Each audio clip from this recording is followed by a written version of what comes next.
നിന്റെ പൂങ്കാവിൽ നിശാപുഷ്പഗന്ധം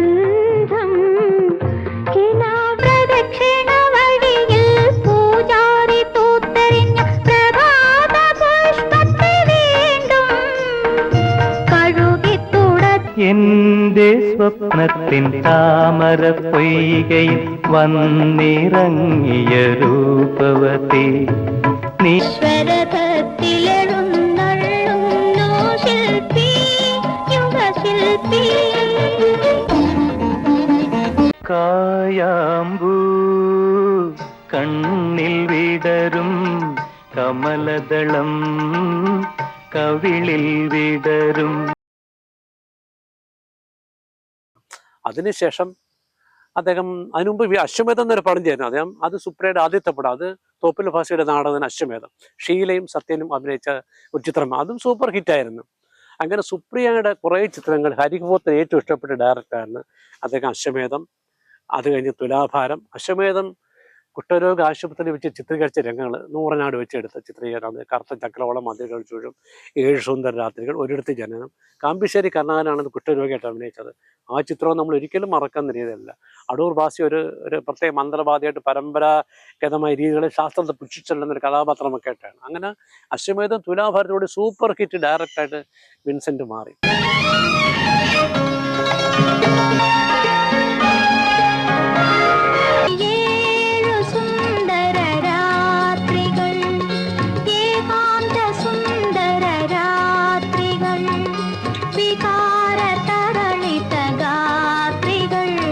അമ്മയും അച്ഛനും വന്നിട്ടുണ്ട്. നിന്റെ അമ്മായിയപ്പനും അമ്മായിയമ്മയും വന്നിന് ഞാനെന്ത് വേണം? അമ്മയ്ക്ക് എന്നോട് എന്ത് ഇഷ്ടമാണെന്നോ. ഒരിടത്തു ജനനം ഒരിടത്തു മരണം, ചുമലിൽ ജീവിതഭാരം. ഒരിടത്തു ജനനം ഒരിടത്തു മരണം. ഡോക്ടർ സാർ അങ്ങനെ രക്ഷിച്ചു. ഇന്ന് തന്നെ വീട്ടിൽ പോയിക്കൊള്ളു. സന്തോഷത്തോടെ സഹോദരിയുടെ വിവാഹത്തിൽ പങ്കുവെക്കും. എനിക്ക് സുഖമായി ചേട്ടാ. അച്ഛാ, എന്റെ രോഗം നിഷേധം സുഖമായി. എന്നെ വിളിച്ചു, ഞാൻ പോയി. മന്ത്രോച്ചാരണം അങ്ങോട്ട് തുടങ്ങിയപ്പോ കുഞ്ഞുലക്ഷ്മിയമ്മ ചൂലുമായിട്ട് വന്നു. ഞാൻ അമ്മാവ എന്ന് വിളിക്കട്ടെ? കുഞ്ഞെ, ഞാനിനി അമ്മാവ എന്ന് വിളിക്കും. അതിനുശേഷം പുറപ്പെണ്ണ്, തുലാഭാരം, അശ്വമേധം കഴിഞ്ഞ സുപ്രിയയുടെ നദി എന്ന് പറയുന്നത് അന്ന് വരെ മലയാള സിനിമ കണ്ട അന്തരീക്ഷമല്ല. PG ആന്റണിയുടെ ഒരു നാടകമായിരുന്നു. ആ നാടകത്തിൻ്റെ ആ ആശയത്തെ അദ്ദേഹം ഒരു വേറെ അന്തരീക്ഷത്തിലേക്ക് മാറ്റി. അതാണ് ഒരു ക്യാമറാമാൻ്റെ കഴിവ്. ആ സംഭവത്തെ ഏത് സ്പേസിലോട്ട് മാറ്റിയാൽ വ്യത്യസ്തമാവുമെന്ന് കണ്ടുപിടിച്ചത്. അത് കഥാപാത്രങ്ങളെ അന്ന് വരെ കണ്ടുവരാൻ രീതി. ആലുവ പുഴയിൽ വേനൽക്കാലത്ത് 2 കെട്ടുവള്ളങ്ങളിൽ താമസിക്കുന്ന 2 അയൽക്കാരുടെ കഥ. ഒരുപാട് പേര് താമസിക്കുന്നുണ്ട്. 2 വള്ളങ്ങൾ സെറ്റിട്ട് സ്റ്റുഡിയോയിലും ആലുവ പുഴയിലൂടെ ചിത്രീകരിച്ച ദൃശ്യങ്ങളാണ്. അതിലെ പാട്ടുകളെല്ലാവർക്കും നമുക്ക് ഓർമ്മയുണ്ട്. 1000 പാദസരങ്ങൾ, ഇല്ലെങ്കിൽ കായാമ്പൂ കണ്ണിൽ വിടരും, പുഴകൾ മലകൾ, പഞ്ചതന്ത്രം കഥയിലെ. അത് വള്ളത്തിൻ്റെ പകുതി ഭാഗം മദ്രാസിൽ സെറ്റിട്ടെടുത്തേക്കാണ്.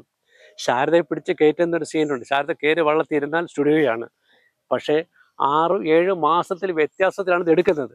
ആ ലൈറ്റിംഗ് പാറ്റേൺ ഒട്ടും തെറ്റാതെ എടുത്ത് ഓർമ്മശക്തിയോട് ബുദ്ധിയോട് ഔട്ട്ഡോർ ഏതാണ് ഇൻഡോർ ഏതാണ് തിരിച്ചറിയാത്ത രീതിയിൽ എടുത്ത വിൻസെന്റ് മാസ്റ്റർ കഴിവിന് നമ്മൾ നമിച്ചു കൊടുത്തേ പറ്റത്തുള്ളൂ. നദിയും സൂപ്പർ ഹിറ്റായി.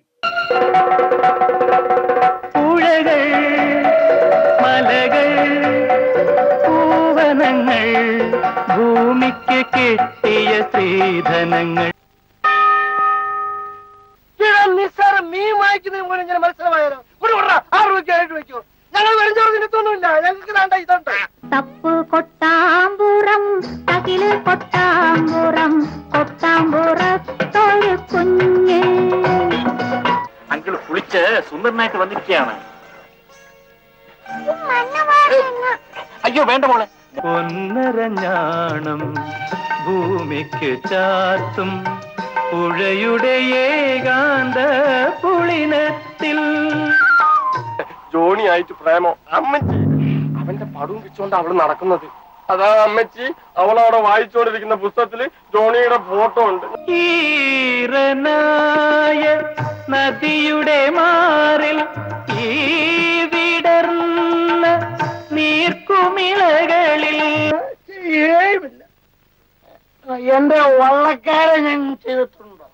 പാട്ടും തുറന്നത് പാട്ടായി ഇന്നോ നാളെയോ മനസ്സ് ചോദ്യത്തിന് വന്നെങ്കിലെന്നവളാശിച്ചു. അതിലാണ് തല കുനിച്ചു നിൽക്കുന്നത്. നിവർന്ന് നേരെ നിൽക്കുന്ന കതിരിൽ മങ്കു മാത്രമേ കാണൂ. കായാമ്പൂ കണ്ണിൽ വിടരും കമലദളം കവിളിൽ വിടരും. അങ്ങനെ ഒരുപാട് സിനിമകളിലൂടെ മലയാള സിനിമയിൽ ക്യാമറാമാൻ എന്ന അധ്യായം അടച്ചു വെച്ചിട്ട് അദ്ദേഹം ഡയറക്ടറായി യാത്ര തുടർന്നു. അങ്ങനെ നിഴലാട്ടത്തിലാണ് അദ്ദേഹം ഒരു MDയുടെ പരീക്ഷണ ചിത്രമായ നിഴലാട്ടം. പ്രേം നസീർ വില്ലൻ ടൈപ്പ് റോളാണ് അദ്ദേഹം അഭിനയിച്ചത്. അങ്ങനെ എന്ന് വേണ്ട അങ്ങനെ ഒരുപാട് ചിത്രങ്ങളിലൂടെ നിഴലാട്ടം, അസുരവിത്ത് പ്രേം നസീർ അന്ന് വരെ അവതരിപ്പിച്ചതിൽ വിരുദ്ധമായ ക്യാരക്ടർ MDയുടെ അസുരവിത്തിൽ ആ ക്യാരക്ടർ ഇന്നും മലയാള സിനിമയിലെ ന്യൂജൻ സിനിമയെന്ന് വിശേഷിച്ച അസുരവിത്ത് സാമ്പത്തികമായിട്ട് വിജയിച്ചില്ലെങ്കിലും മലയാളത്തിൽ ഒരു അവാർഡുകളൊക്കെ നേടിയെടുത്ത അസുരവിത്ത്. പിന്നെ അച്ചാണി എന്നൊരു സിനിമയുണ്ട്. അച്ചാണി ഏറ്റവും കൂടുതൽ കളക്ഷൻ നേടിയ സിനിമയാണ്. തമിഴിലൊരു നാടകത്തെ ബേസ് എടുത്ത പടമാണ്. പ്രേം നസീർ ഒരു തയ്യക്കാരനായിട്ട് നന്ദിത ബോസ്, സുധീർ, വിൻസനും, അത് കൊല്ലത്തെ ജനറൽ സിനിമകളോട് എടുത്ത പടമാണ്. മലയാളത്തിൽ സൂപ്പർ. അത് ആ അച്ചാണി സിനിമയുടെ ലാഭം കൊണ്ടാണ് കൊല്ലത്ത് ഒരു ലൈബ്രറി കെട്ടി ഉയർത്തിയത്.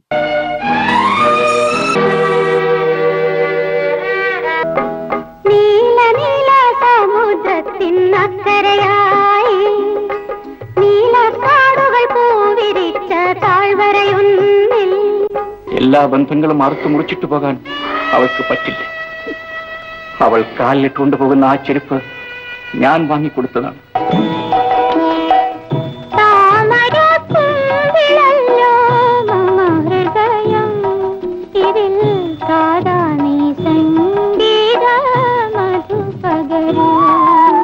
ഉമേ, നിന്റെ അമ്മാവനെയും ഭർത്താവിനെയും അകത്തേക്ക് കൂട്ടിക്കൊണ്ടുപോകും. പിന്നീട് അദ്ദേഹം തന്നെ അദ്ദേഹത്തിന്റെ കൂട്ടൻ ചെണ്ട എന്നൊരു സിനിമയുണ്ട്. മധുസാർ അഭിനയിച്ച സിനിമ ചെണ്ട കലാകാരന്റെ ഈ താളപ്പിഴകളും ചേർത്തെടുത്ത് ചെണ്ട കലാകാരൻ മദ്യപിക്കുന്നതും അതിനെ തുടർന്ന് അദ്ദേഹത്തിന്റെ ചെണ്ട അടിക്കാൻ ശക്തി നഷ്ടപ്പെടുന്നിട്ടുള്ള കഥ. അത് ഒട്ടും കൊമേഴ്ഷ്യൽ ചേരുവകളില്ലാതെ ശരിക്കും ശുദ്ധമായൊരു സിനിമയാണ്. അതിലൂടെ ഒടുവിൽ ഉണ്ണികൃഷ്ണൻ ആദ്യമായിട്ട് ചെണ്ട സിനിമയിലാണ് ആദ്യം വരുന്നത്. അത് ശ്രീവിദ്യയുടെയും ദേവരാമാഷ്ട പാട്ടുകൾ കൊണ്ടും. പിന്നെ ഒന്ന് ധർമ്മയുദ്ധം, അടൂർ ബാസിയുടെ വ്യത്യസ്തമായ റോൾ. ധർമ്മയുദ്ധം തകർന്ന ബ്രാഹ്മണ കുടുംബത്തിലെ കഥയാണ്. അതൊരു ധീരമായ പരീക്ഷണമായിരുന്നു. പ്രേം നസീർ ഒരു മാനസികാവസ്ഥ തെറ്റിപ്പോയ ഒരു കഥാപാത്രം വിട്ട് കോവിലകത്തെ തമ്പുരാൻ റേഷൻ മേടിക്കാൻ ക്യൂ നിൽക്കുന്ന ഒരു കഥാപാത്രമാണ്. VT നന്ദകുമാറിന്റെ നോവലാണ്. ഇന്നും നമ്മുടെ മനസ്സിനെ മതിക്കുന്ന കഥാപാത്രം ധർമ്മയുദ്ധത്തിൽ അടൂർ ബാസിയുടെ. മംഗലാം കാവിലെ മായ ഗൗരിക്ക് തിങ്കളാഴ്ച തിരുനൊയമ്പ് ഹിമഗിരി സുതയെ ആശ്വസിപ്പിക്കാൻ മുരഹരൻ മാംഗല്യ വരം കൊടുത്തു. ദുഃഖത്തിൻ കൈപ്പു നീർമോന്തുവാൻ സുഖത്തിന്റെ കൽക്കണ്ടം നീട്ടുന്നു നിയതി ഒരു തുണ്ടു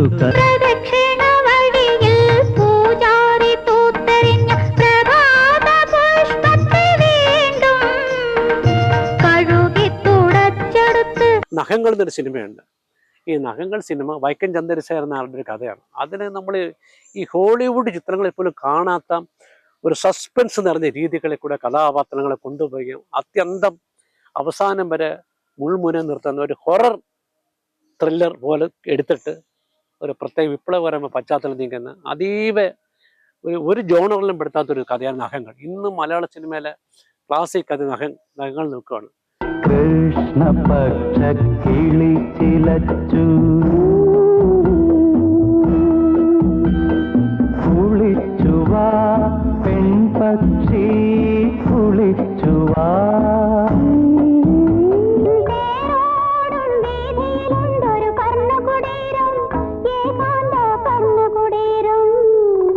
നഗരങ്ങൾ അലങ്കരിക്കുമ്പോൾ എന്ന് കുറേ ഹിറ്റ് ഗാനങ്ങൾ അടങ്ങും. അത് സൂപ്പർ ഹിറ്റായി. അങ്ങനെ മലയാളത്തിലെ വമ്പൻ ബാൻ ഉദയയുടെ ആനപ്പാച്ചൻ, അങ്ങനെ കുറേ സിനിമകൾ, അതേ വിൻസെന്റ് മാസ്റ്റർ, മഞ്ജുലാസിന് വേണ്ടി അഗ്നി നക്ഷത്രം, അദ്ദേഹം ചെയ്ത പടമാണ്. പിന്നെ അനാവരണ സിനിമ, സത്താർ ആദ്യമായിട്ട് വന്ന അനാവരണം എന്ന് വേണ്ട അങ്ങനെ മലയാളത്തിൽ ഏതൊക്കെ രീതികളിൽ സിനിമകൾ എടുക്കാമോ അങ്ങനെ എല്ലാം ചെയ്ത് ക്യാമറാമാനായിട്ടും സംവിധായകനായിട്ടും അവാർഡുകൾ വാരിക്കൂട്ടിയ ഒരു സംവിധാനമാണ് അദ്ദേഹം. അവാർഡുകൾ വാരിക്കൂട്ടുമ്പോഴും പുതുമുഖങ്ങളെ അവതരിപ്പിക്കാനാണെങ്കിലും എന്ത് കഥയുടെ പശ്ചാത്തലത്തിലും അദ്ദേഹത്തിൻ്റെ പേര് നമുക്ക് ഒരിക്കലും മറക്കാൻ പറ്റത്തില്ല. അങ്ങനെ മലയാള സിനിമയിലെ ക്യാമറാമാനുമായിട്ട് വന്ന് മികച്ചൊരു ഡയറക്ടറായിട്ട് വന്നും പിന്നീട് അദ്ദേഹം ഇടവേളകളിൽ പോലും ക്യാമറ കൺസൾട്ടൻ്റായിട്ട് വിളിക്കും. ഒരു ഡെന്നിസ് ജോസഫ് വരിക്ക് ഓർമ്മയാണ്, അദ്ദേഹത്തിന് അഥർവൻ സിനിമയിൽ കുറേ ട്രിക്ക് ഷോട്ട് എടുക്കണം. അപ്പം ജയന വിൻസെൻ്റാണ് ക്യാമറ. അപ്പം അച്ഛനെ വിളിക്കാൻ വിൻസെൻ്റ് മാസ്റ്റർ വിളിക്കുകയാണ്. വിൻസെൻ്റ് മാസ്റ്റർ സാധാരണ പോലെ വന്നു ഡെന്നിസ് ജോസഫിന് പേടി, എങ്ങനെ പറയും, നിങ്ങൾ ഡയറക്ടറാണ്, ഞാൻ പറയുന്ന പോലെ ചെയ്യാം എന്ന് പറഞ്ഞു കേട്ടോ. ഡെന്നിസ് ജോസഫ് അന്തം വിട്ടുപോയി അദ്ദേഹത്തിൻ്റെ പുസ്തകത്തിൽ എഴുതിയിട്ടുണ്ട്. വിൻസെൻ്റ് മാസ്റ്റർ ലോകം അങ്ങ് പർവ്വതത്തോളം വളർന്ന ആളാണെങ്കിൽ പോലും ഒരു പുതിയ ഡയറക്ടറിന് മുമ്പിൽ അദ്ദേഹം ഒരു ക്യാമറാമാനാണ് അവിടെ. അത്ര വിനയമുള്ള ഒരാളിനെ ഇന്ത്യൻ സിനിമ ഇതുവരെ കണ്ടിട്ടില്ല. എല്ലാവരോടും സമരീതിയിൽ പെരുമാറുന്നതും ആരോടും ദേഷ്യപ്പെടാതെയും എന്നാൽ കാഴ്ചയിൽ വിസ്മയങ്ങൾ ഒരുക്കുന്ന അദ്ദേഹം മലയാള സിനിമയിലെ ഒരു അത്ഭുതം തന്നെയാണ്. പക്ഷേ മലയാള സിനിമ അർഹിക്കുന്ന ഒരു അംഗീകാരം അദ്ദേഹത്തിന് കൊടുത്തിട്ടില്ല. അദ്ദേഹത്തിന് ചിത്രങ്ങളെ പറ്റി പഠിക്കണം. നമ്മൾ പൂന ഫിലിം ഇൻസ്റ്റിറ്റ്യൂട്ട് ഒരു അദ്ദേഹത്തിൻ്റെ സിനിമകളാണ് ഇന്ന് വിഷ്വൽ പഠിക്കാനായിട്ട് വെച്ചേക്കുന്നത്. നമ്മൾ മറന്നുപോയ വസ്തുത ആ കലാകാരനെ ആദരിക്കുന്നതിന് അദ്ദേഹത്തിൻ്റെ സിനിമകളെ മറന്നുപോയി നമ്മൾ. എത്ര സിനിമകൾ, എത്ര കഥാപാത്രങ്ങൾ, എത്ര ഷോട്ടുകൾ. ഇന്ന് MD വാസു നേരെ ഓർക്കുന്ന വിൻസെൻ്റ് മാസ്റ്റർ കൂടാണ്, തോപ്പിൽ ഫാസി ഓർക്കുന്ന വിൻസെൻ്റ് മാസ്റ്റർ കൂടാണ്, VT നന്ദകുമാറിനെ ഓർക്കുന്ന, അങ്ങനെ അടൂർ ബാസി, മധു എന്ന നടന് ഏറ്റവും കൂടുതൽ ഉപയോഗിച്ച മധുവിൻ്റെ വ്യത്യസ്ത ഭാവങ്ങൾ ഉപയോഗിച്ച നടനാണ്. ആഭിജാതി എന്നൊരു സിനിമയുണ്ട്. ആഭിജാതി സിനിമയിൽ RS പ്രഭു നിർമ്മിച്ചാണ്. അദ്ദേഹത്തിന് 3 സിനിമകൾ ചെയ്തു. ആഭിജാത്യം, തീർത്ഥയാത്ര, അങ്ങനെ സിനിമകൾ ചെയ്തുകൊണ്ടിരിക്കുമ്പോഴാണ് ഈ ആഭിജാത്യത്തിൽ ഒരു പാട്ട് സീനുണ്ട്. മധു സാർ ഇങ്ങനെ പാട്ട് പഠിപ്പിക്കുന്ന സീനാണ്. അപ്പോൾ ശാരദ സ്വപ്നം കാണും, കൃഷ്ണൻ്റെ വേഷമാണ്. മധു സാറേ ഞാൻ എങ്ങനെ കൃഷ്ണനാവും, ഒന്നും പേടിക്കണ്ട, ഞാൻ അഡ്ജസ്റ്റ് എടുത്തോളാം. മരച്ചെല്ലുകൾക്കിടയിൽ നിന്നുകൊണ്ട് കൃഷ്ണൻ വീണു പോകുന്ന സീനാണ്. പക്ഷെ മരച്ചെല്ലുകൾ ഇടയ്ക്ക് നിന്നുകൊണ്ട് മധുസാറിൻ്റെ കണ്ണും മുഖം ഒന്നും കാണിക്കാതെ മറഞ്ഞു നിന്നുകൊണ്ട് മധുസാറിനെ നിർത്തിക്കൊണ്ട് മധുസാറിനെ കാണിക്കാത്ത കൃഷ്ണൻ ഇങ്ങനെ ദൂരെ നിർത്തി കാണിക്കുന്ന ഷോട്ട് എടുത്തു. അതാണ് ക്യാമറാമാൻ്റെ ധർമ്മം. എന്ത് കാണിക്കണം, ഏതാഷ്ടം എങ്ങനെ കാണിക്കണം എന്നാണ് ഷീല പലപ്പോഴും പറയുന്നത്. വിൻസെൻ്റ് മാസ്റ്റർ സിനിമയിൽ അഭിനയിക്കുമ്പോൾ നമ്മൾ വളരെ ശ്രദ്ധിക്കണം. പാട്ട് സീൻ ഇങ്ങനെ ഈ ആംഗിളിൽ നിൽക്കണം, ആ ആംഗിളിൽ നിൽക്കണം എന്നൊക്കെയുണ്ട്. അദ്ദേഹത്തിൻ്റെ അന്ന് കർശനമായ നിയന്ത്രണങ്ങളിൽ ആർട്ടിസ്റ്റുകളെ പെരുക്കിയെടുത്ത്, പക്ഷേ ആർട്ടിസ്റ്റുകൾക്ക് നല്ല റിസൾട്ടാണ്. അവരുടെ ഏറ്റവും നല്ല ഭാവങ്ങൾ പകർത്തുന്നത്. ത്രിവേണി എന്നൊരു സിനിമ ഏലൂർ വെച്ച് ഷൂട്ട് ചെയ്തു. CV ശ്രീധർ അദ്ദേഹത്തിൻ്റെ സുഹൃത്താണ്. അദ്ദേഹമാണ് ത്രിവേണിയുടെ നിർമ്മാതാവും വിൻസെൻ്റ് മാസ്റ്റർ ചുമതലയേൽപ്പിച്ചത്. അത് എറണാകുളത്തെ പരിസരത്താണ് ത്രിവേണി. സത്യൻ വയസ്സായ ഒരാളായിട്ടും ശാരദ അദ്ദേഹത്തിൻ്റെ ഭാര്യയായിട്ട് സംഗമം ത്രിവേണി സംഗമം, കൈതപ്പുഴ കായലിലെ എന്നുള്ള ഹിറ്റ് പാട്ടുകൾ ഉള്ള സിനിമയാണത്. അതിൻ്റെ വശ്യ സൗന്ദര്യത്തിൽ നാടൻ കഥാപാത്രമായിട്ട് സത്യനും, യാത്ര താല്പര്യമുള്ള ആളുകളുടെ പ്രേംനസീർ ശിവരാമൻ എന്ന കഥാപാത്രവും എല്ലാം അടൂർ ബാസിയുടെ. അങ്ങനെ ആ ഗ്രാമീണ പശ്ചാത്തലത്തിൽ ത്രിവേണി ഇന്നും ഒരു വ്യത്യസ്ത സൗന്ദര്യമേ നിൽക്കുകയാണ്. അങ്ങനെ പറയാനാണെങ്കിൽ ഒരുപാട് സിനിമകൾ നമ്മൾ എണ്ണത്തിലും ഭാവത്തിലും എല്ലാ തരത്തിലുള്ള സിനിമകളും അത് എടുത്തുണ്ട്. വയനാടൻ തമ്പാൻ, കൃഷ്ണപ്പരുന്ത്, ഇത് എടുത്തു പറയണത്. വയനാടൻ തമ്പാനും കൃഷ്ണപ്പരുന്ത് വെച്ചാൽ ട്രിക്ക് ഫോട്ടോഗ്രാഫിയുടെ അങ്ങേറ്റമാണ്. മാന്ത്രിക കഥയാണ് വയനാടൻ തമ്പാൻ. 100 വർഷം ജീവിച്ചിരുന്ന കമലഹാസൻ്റെ വ്യത്യസ്തമായ ഒരു ക്യാരക്ടറാണ്. 100 വർഷങ്ങൾ അദ്ദേഹത്തിൻ്റെ മേക്കപ്പ്, അദ്ദേഹം മാറി വരുന്ന ക്യാരക്ടേഴ്സ്, പല തലമുറയിലെ വേഷങ്ങൾ, ഇതെല്ലാം ശ്രദ്ധാപൂർവം ചെയ്ത് അതൊക്കെ പഠിക്കപ്പെടേണ്ട വിഷയങ്ങൾ വയനാടൻ തമ്പാനൊക്കെ ഇന്നും. അതേ കണക്ക് PV തമ്പിയുടെ മാന്ത്രികനോ കൃഷ്ണപ്പരുന്ത് മോഹൻലാലിനെ വെച്ചുകൊടുത്ത് ഇത്രയധികം വിസ്മയം ജനിപ്പിക്കുന്ന പേടിപ്പെടുത്തുന്ന ഒരു കഥ മലയാളത്തിൽ ഇന്ന് വരെ വന്നിട്ടില്ല.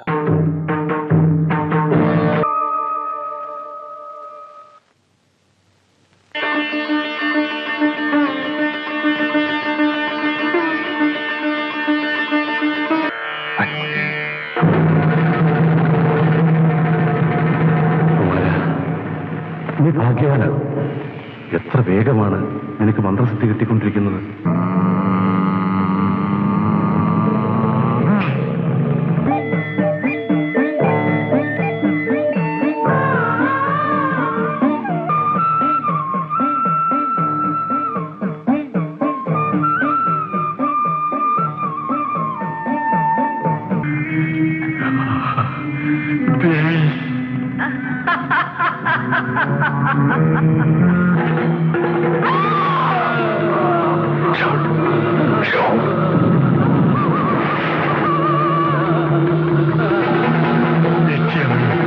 നിലാവിന്റെ പൂങ്കാവിൽ നിശാപുഷ്പഗന്ധം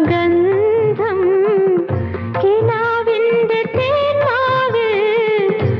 അങ്ങനെ അതുപോലെ 3D സിനിമ പൗർണമി രാവിൽ അദ്ദേഹം അതിനും ഒരു കാഴ്ച ഉണ്ടാക്കി കൊടുത്തു. അങ്ങനെ ഏത് രീതിയിലും സിനിമാസ്കോപ്പ് ആകട്ടെ, 35 ആകട്ടെ, മാന്ത്രിക സിനിമയാകട്ടെ, ഡിക്റ്റേറ്റീവ് സിനിമയാകട്ടെ, കുടുംബ ബന്ധങ്ങൾ പറയും, എല്ലാത്തിലും വിൻസെന്റ് മാസ്റ്ററിന്റെ വ്യക്തിമുദ്ര ചലിപ്പിക്കും. അദ്ദേഹത്തിന്റെ സിനിമ നമുക്ക് വിൻസെന്റ് മാസ്റ്റർ എന്ന പേര് കാണിച്ചാൽ അറിയാം അതിൻ്റെ കയ്യൊപ്പ് പതിഞ്ഞിരിക്കും. അങ്ങനെ മലയാളത്തിൽ ഒരേ ഒരാളേ ഉള്ളൂ, വിൻസെന്റ് മാസ്റ്റർ.